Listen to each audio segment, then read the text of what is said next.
안녕하세요. 北朝鮮専門家ケンです。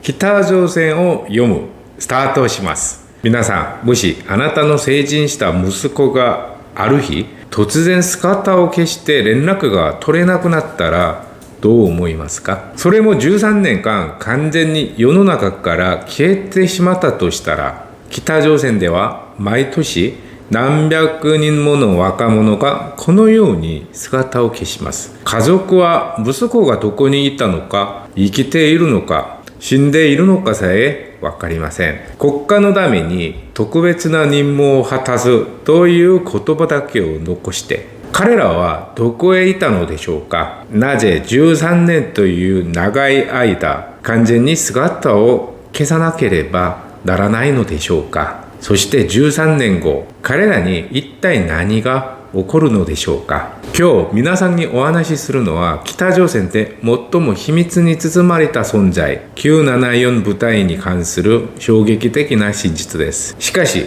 これは氷山の一角に過ぎません。今日お話しするのは、金正恩を守ろうとする974部隊の実態と、金正恩の防弾車両と防弾列車、そしてドローン部隊のような防御システムとその中に隠された衝撃的な真実です。まず974部隊とは一体どんな部隊なのでしょうか？なぜ幽霊部隊とも言われてるんでしょうか？北朝鮮には護衛司令部という公式の警護組織があります。963部隊として知られるこの組織は1963年にキム・イルソンの警護のために作られました。最初は1個旅団程度でしたが、金正日が後継者として内定してから約3万人から4万人規模に成長しました。しかし、護衛司令部だけでは不安だったのでしょうか。1980年代初頭、警護司令部の中にもう一つの真の司令隊を作ります。これが974部隊です。この名前は、金正日が後継者として指定された1974年から取ったものです。部隊は既存の護衛司令部とは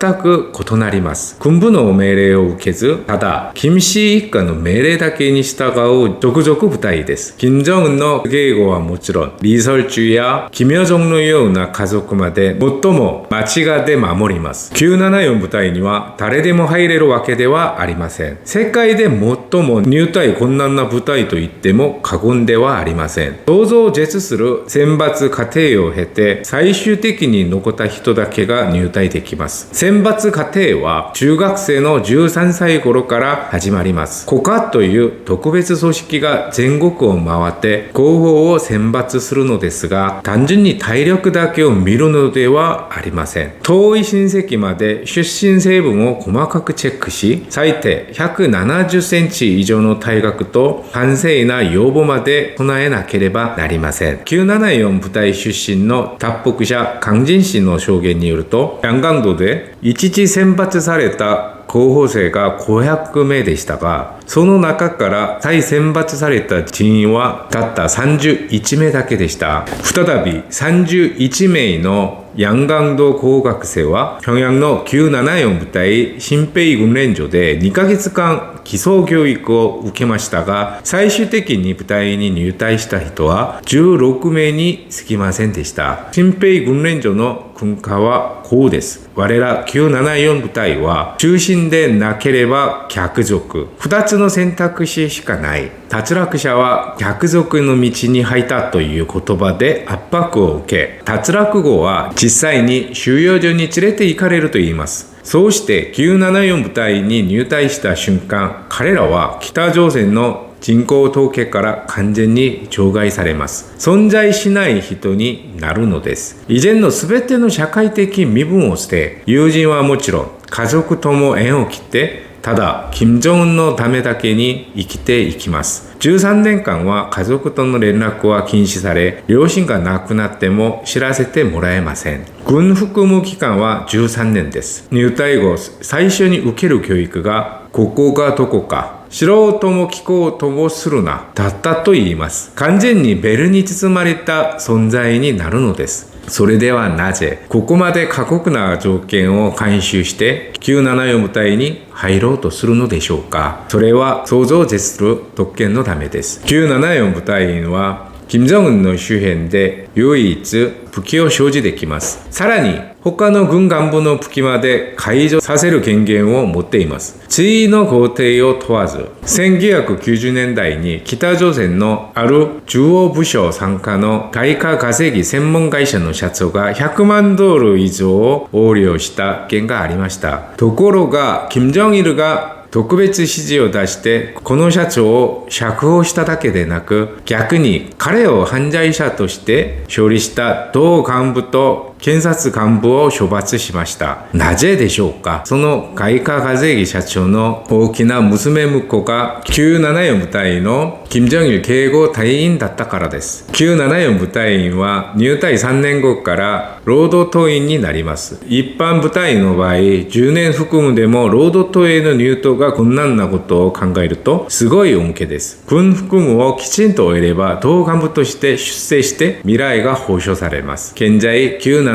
部隊は将校を含めて約2500名で構成されており、毎年全国から2004名の新兵を採用します。一般的に各国の特殊部隊規模が数千名レベルであることを考慮すると、974部隊の規模は異例的に大きいです。金正恩が試験してからもう14年が過ぎました。普通このぐらいになれば権力が安定するはずなのに、むしろ金正恩の警護はますます厳重になっています。その理由は何でしょうか。その理由はまさに暗殺未遂のためです。金正恩はこれまで総26回の暗殺未遂に遭いました。2012年現地視察中には相談された機関銃が発見され、2015年には金正恩が視察予定だった飛行場で謎の爆発事故が発生しました。このような暗殺未遂の後、金正恩の警護体系は完全に変わりました。最も目につく変化は装甲車部隊の登場です。なんと100台の装甲車が金正恩が主に利用していた別荘、官邸、